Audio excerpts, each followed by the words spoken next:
মণ্ডল পদবীধারী অনেকেই নিজের নামের পদবী ভুল লেখেন। দেখুন, আলোচনাটি শুনুন, তাহলে বুঝতে পারবেন।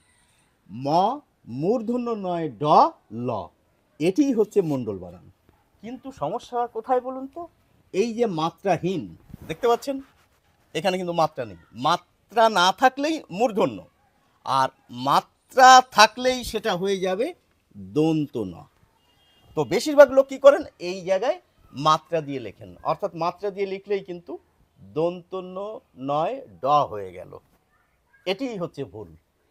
তো কেন দন্তন্য নয় ড হবে না, এই প্রশ্নটা এসে যাচ্ছে আপনাদের।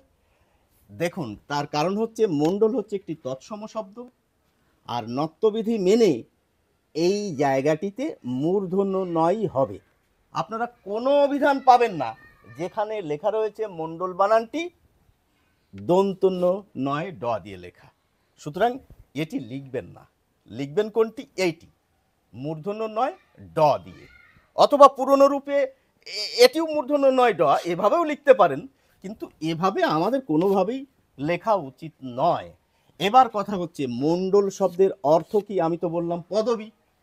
পদবী অর্থে মণ্ডল আমরা ব্যবহার করি, তাছাড়া সমূহ অর্থেও আমরা কিন্তু মণ্ডল শব্দটি ব্যবহার করি। যেমন তারামণ্ডল, সপ্তর্ষিমণ্ডল, বায়ুমণ্ডল, আবার মুখমণ্ডল, বৃহৎ রাজ্য, রাজ্য অর্থেও আমরা ব্যবহার করি, গোল অর্থেও মণ্ডল ব্যবহার করি, মোড়ল অর্থেও মণ্ডল ব্যবহার করি। আপনি যে মণ্ডলই ব্যবহার করুন না কেন, সর্বদা কিন্তু আপনাদের মূর্ধন্য নয় ড দিয়েই লিখতে হবে।